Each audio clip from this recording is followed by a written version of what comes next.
তুমি নিজের মুখেই বললে যেদিন সবই তোমার অভিনয়, সত্যি কোনো কিছু নয়। আমি দুঃখ পেলেও খুশি হলাম জেনে, আমি দুঃখ পেলেও খুশি হলাম জেনে।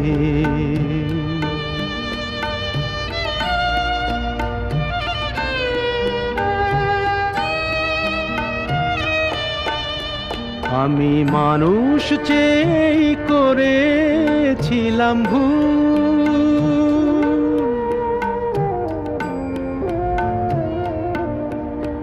আমি মানুষ চেয়ে করেছিলাম ভুল। তুমি ছিলে শুধু রং করা পুতুল।